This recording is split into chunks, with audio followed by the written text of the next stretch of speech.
Olá, alunos, olá, turmas, sejam bem-vindos à nossa aula de Educação Física. Eu sou o professor Paulo Ricardo, seu professor de Educação Física. Estarei junto com vocês nesta oportunidade de aprender muito mais. Vamos ver o que nós temos por objeto de conhecimento para a nossa aula? Bom, na aula de número 7, nós temos aí a revisão seguida da avaliação, onde vamos colocar em xeque tudo que aprendemos ao longo das nossas aulas e que vamos revisar nesta aula. Sem mais delongas, vamos de aula? Vamos lá!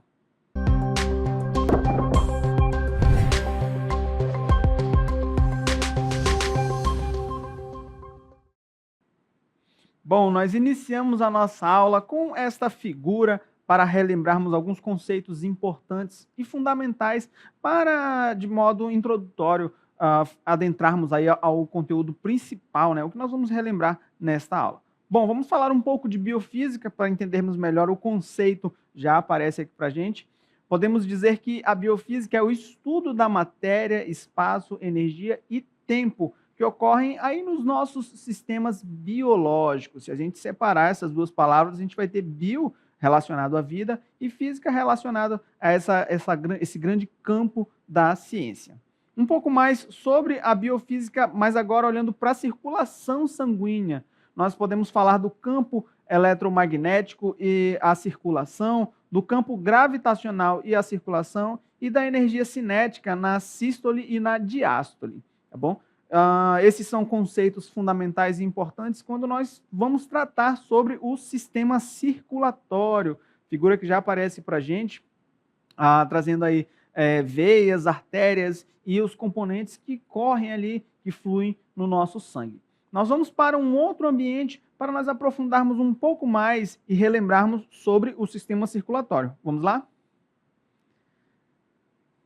Bom, para falarmos do sistema circulatório, nós precisamos falar do sistema cardiovascular, também conhecido como sistema circulatório. É o sistema responsável por possibilitar a distribuição de oxigênio e nutrientes para os mais diversos tecidos do corpo humano.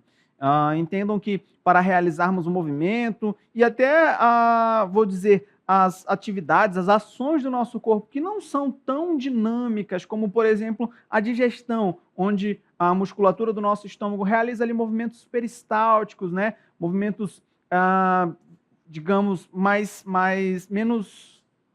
com menos solicitação de fibras musculares, como a que a gente faz para executar força, por exemplo. Mesmo nessas movimentações, nós precisamos do sistema circulatório, precisamos de sangue correndo nessas vias, nesses órgãos. Perfeito? Bom, ainda sobre o sistema, né, conduz o sangue dos tecidos para o sistema respiratório, onde ocorre o processo de hematose, possibilitando aí a recirculação sanguínea e a manutenção do ciclo de vida. Esse processo é o processo por meio do qual a gente vai ter ali a oxigenação deste sangue, ok? Bom, o sistema cardiovascular ele é composto pelas seguintes estruturas. O coração, que é o órgão principal, né, responsável aí por garantir o bombeamento do sangue. A gente vai ter uma subdivisão ali do coração em algumas cavidades que são fundamentais para esse bombeamento. A gente vai ter os vasos sanguíneos, que são os tubos, né, por onde o sangue passa. E a gente vai ter 3 tipos principais de vasos sanguíneos: as artérias, as veias e os capilares. Os capilares são os menores e recebem esse nome porque tem a aparência de um fio de cabelo bem fininho. Porém, o rompimento deles pode causar, por exemplo, sangramento nasal. Mesmo pequenininhos, mesmo bem fininhos, eles são importantes e fundamentais para o nosso corpo. Ok? Vamos para um outro ambiente para falarmos aí sobre os benefícios da atividade física para este sistema tão importante. Precisamos praticar atividade física, como disse a vocês, a movimentação do nosso corpo, o trabalho de força, o trabalho aeróbico, são atividades que solicitam a circulação desse sangue e ainda utilizam, em muitas dessas atividades, a gordura como combustível. Logo, a atividade física nos ajuda a queimar, né, a depledar a gordura do nosso organismo, o que vai, por conseguinte, ocasionar o não entupimento das nossas veias. Esse é apenas um dos muitos benefícios proporcionados aí com relação à atividade física e o sistema cardiovascular. Vamos falar um pouco sobre capacidade cardíaca? Bom, vamos entender o que é esta capacidade cardíaca. Como disse a vocês, o coração ele é um músculo, né? É um órgão aí do nosso sistema cardiovascular, porém ele é um músculo. Isso significa que quanto mais estimulado, maior será a sua capacidade. O simples fato de o coração bater mais rápido durante o exercício produz a dilatação dos vasos sanguíneos, o aumento da quantidade de sangue quando o nosso corpo está em movimento. Durante o exercício, quando os músculos se contraem, né, eles pressionam e fecham os vasos, a pressão arterial aumenta no resto do corpo. Isso faz com que o coração tenha que lutar para empurrar sangue ali para os mais diversos grupos musculares que estão sendo utilizados nessa atividade física. O resultado disso tudo, né, dessa dinâmica toda, é que depois de algum tempo de treino aeróbico, a frequência cardíaca em repouso ela se torna mais baixa. Por conta disso, cada batida vai liberar mais sangue, sendo necessário menos batidas para levar sangue ao todo o corpo. O coração vai trabalhar menos e vai enviar mais sangue. Em outras palavras, os exercícios aeróbicos, eles aumentam a capacidade cardíaca ao mesmo tempo que diminuem o risco de doenças cardiovasculares. Bom, nas nossas aulas, além de nós falarmos sobre o sistema circulatório, nós falamos também sobre tecnologias no esporte, que nós vamos rever algumas dessas tecnologias, né, os impactos, exemplos e as principais tendências. Mas, professor, relembrem o que é essa tecnologia. A tecnologia no esporte, ela evoluiu a ponto de não se imaginar mais um cenário de competições esportivas de alto nível sem a presença do componente tecnológico. Embora seja possível, é quase, como vou dizer, indispensável que a tecnologia não esteja inserida. E tecnologia essa, não podemos falar só dos aparatos tecnológicos, dos equipamentos, mas é preciso falar também, por exemplo, da tecnologia alimentar, da tecnologia nos processos, nos treinos, ok? Não somente na hora da competição. Atualmente, ela vem fazendo grande diferença, né, para os atletas, os dirigentes, os treinadores e os profissionais da área técnica no que se refere à preparação física. Não por acaso, né, o texto continua, ela influencia também os resultados obtidos em modalidades diversas. Por isso, quem pretende, né, quem de vocês porventura pensa em ingressar nesse mercado, deve saber como a tecnologia é utilizada no esporte. E não há forma melhor de nós conhecermos do que pesquisando, utilizando, buscando, além do desenvolvimento ali das novas plataformas, assistindo, né, vídeos, às vezes até comprando um equipamento e, como vou falar numa linguagem mais jovem, fuçando mesmo, mexendo ali, aprendendo as funcionalidades, claro, guiados por um manual de instrução, mas entendendo como estas máquinas, como essa tecnologia funciona para colocar elas em prática. Esse é um conhecimento quase que obrigatório para atuar aí no segmento, né? Em especial nas categorias de alto rendimento. Eu preparei para a gente relembrar alguns dos muitos aparatos tecnológicos, alguns para a gente conhecer e relembrar aqui. Vamos lá? Bom, revejam aí um pouco dessas tecnologias. Nós temos algumas, né? E para a gente falar aqui, talvez uma das mais famosas, nós temos o VAR, né? Que é o árbitro de vídeo eletrônico, vamos colocar assim, que funciona basicamente como um tira-teima, né? Ao vivo, o que faz as partidas de futebol e outros esportes, né? Ganharem uma confiabilidade maior, tendo em vista que o olho humano, o olho do árbitro pode, porventura, falhar. E aí a gente tem o VAR, que funciona como uma reafirmação como vou dizer, dessa análise da penalidade possivelmente conferida ali aos jogadores. Logo, a Video Assistance Referred, que é a sigla para VAR, né? e a gente traduz no nosso português como o árbitro de vídeo, a gente tem aí esse suporte para que a arbitragem possa não falhar, ok? Lógico que a interpretação humana, o olhar do profissional ali que está apitando aquele jogo vai contar bastante, né? Uma vez que ele deu o apito final, ele pode optar por confiar ou dar uma segunda olhada. Isso aí vai muito dos aspectos éticos do jogo, né? Mas o apito final, a conduta final, vai ser do profissional, do árbitro que está guiando o jogo. Nós temos aqui também, olha, ainda sobre essa tecnologia que visa, né, aperfeiçoar a arbitragem, nós temos o Hawk Eye, ou ainda o olho do falcão. O olho do falcão é uma tecnologia projetada, né, pensada para evitar aí, vamos dizer assim, uma interpretação errada dos esportes ali de quadra, como o tênis, por exemplo, né?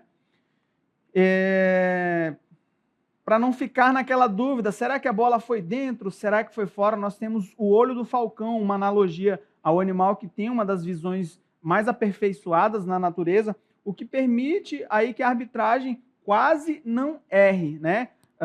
Quando ela opta por recorrer a este recurso, a essa tecnologia, e verifica se a jogada foi validada ou não. Isso permite um jogo mais justo, um jogo mais claro, um jogo mais limpo.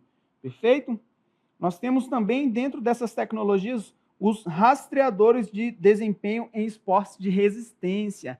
Estes visam corrigir postura, verificar que solicitações musculares estão sendo exigidas em determinadas atividades e, porventura, né, realizar as correções necessárias, os ajustes necessários, tanto relacionados à carga, repetição e postura durante as atividades.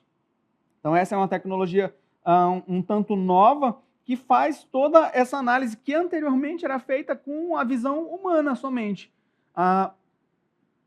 O indivíduo fazia esse olhar, né, incentivava a propriocepção, que é a capacidade de a pessoa conhecer o próprio corpo e o movimento, porém, com esse equipamento, você tem uma leitura mais detalhada, uma leitura mais rica de aspectos que nem o professor, né, nem o profissional e nem o aluno podem estar observando, mas tem a oportunidade de corrigir a partir desses equipamentos tecnológicos. Nós temos aí a tecnologia de bicicletas de estrada para ciclismo, e essa tecnologia ela está empregada principalmente ali no que se refere ao peso dos equipamentos, né? A fibra de carbono, o grafeno, são exemplos de materiais utilizados para diminuir o peso dos equipamentos e melhorar a performance desses atletas. Além disso, a distribuição do peso do equipamento, né, fica otimizado de forma que a aderência ao solo fica melhor, ele pula menos, ele, mesmo num terreno acidentado, ele vai ter vai melhorar a performance desse atleta. Isso a gente percebe também, olha só, nos tênis para corrida com amortecimento. Ainda que nós venhamos nos valer aí da grandeza física, né, da terceira lei de Newton, da lei da ação e da reação, onde o indivíduo vai empregar ação no solo e a reação vai ser a resposta desse solo ao corpo, dando uma performance melhor, o uso de um tênis com um amortecimento mais aprimorado vai possibilitar uma performance melhor, vai possibilitar menos gasto energético desse corredor, o que vai dar um resultado final aprimorado para ele. Nós vamos ter aqui também, olha, os smartwatches e os wearables. Para quem não sabe o que significa wearables, são os dispositivos vestíveis. Vamos falar primeiro do smartwatch. O smartwatch vai proporcionar, principalmente nessa função running, né, na função de corredor, uma leitura detalhada de gasto calórico, vai fazer uma comparação de distância e intensidade, vai entrar ali um pouco dos batimentos cardíacos, do funcionamento do coração nessa atividade física, o que vai dar uma leitura para este atleta de como foi ali a sua atividade física, ajudando a traçar metas, a melhorar, a performance, né? Os wearables, que são os dispositivos vestíveis, e aí já entra o tênis, entram as roupas que vão auxiliar, por exemplo, na passagem do ar, né, resfriando o corpo e tudo mais, ou ainda os dispositivos, esses vestíveis, vão auxiliar na postura, na pressão do tórax, melhorando ali a ventilação, enfim, são dispositivos desenvolvidos pela tecnologia que visam melhorar a performance dos atletas. Por fim, nós temos os monitores de frequência cardíaca em treinamento cruzado. Esses monitores, diferentemente dos smartwatches, eles vão proporcionar uma informação mais detalhada, não somente com relação a batimentos cardíacos, mas uma leitura da variabilidade da frequência cardíaca, o que vai dar um mapa em que momento essa atividade foi mais intensa, que momento esse atleta, depois fazendo uma leitura desses batimentos detalhados, né, em que momento ele precisa dar uma ênfase maior nessa atividade. Bom, essas tecnologias são maravilhosas e indispensáveis para a atividade física, porém, aspectos humanos também precisam ser tratados. E a gente começa a falar de alguns deles aqui, né? Como o preconceito, a violência, o doping, a propina. Eu não sei se são palavras comuns no cotidiano, a gente talvez escute muito na televisão essas palavras, né? Mas são termos que ainda existem no meio esportivo e que a gente precisa dialogar sobre eles para tentar erradicar do meio esportivo. Vamos começar relembrando um pouco do preconceito.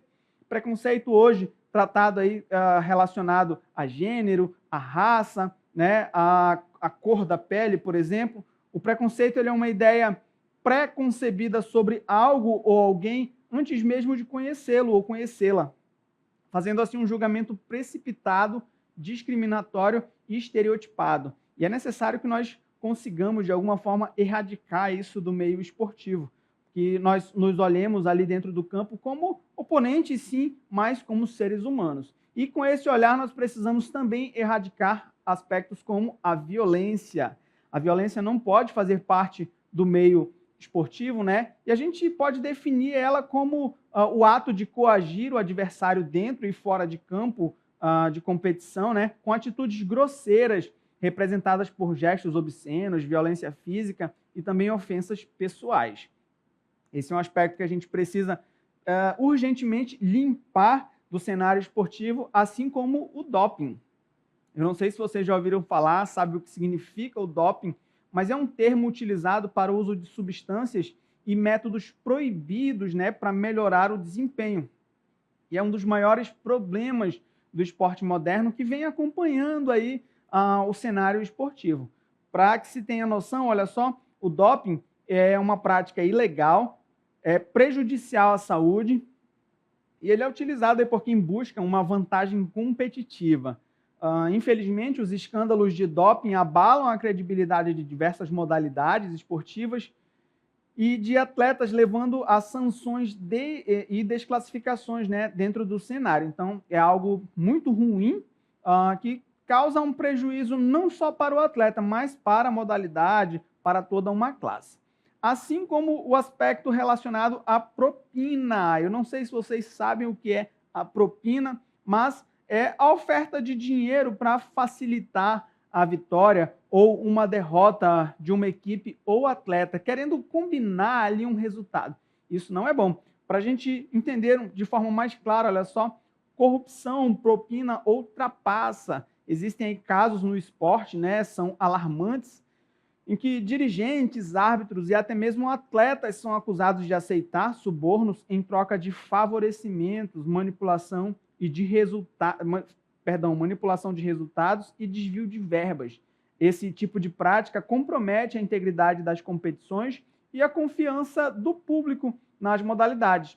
Os atletas e público em geral ali do esporte precisam entender que são pessoas públicas e que essas condutas mancham não só a sua imagem, mas toda a credibilidade do esporte e daqueles que têm esses atletas por ídolos, né? Imagine as crianças olhando para aquele jogador que tem como referência e descobrir que ele é um trapaceiro. Não é legal.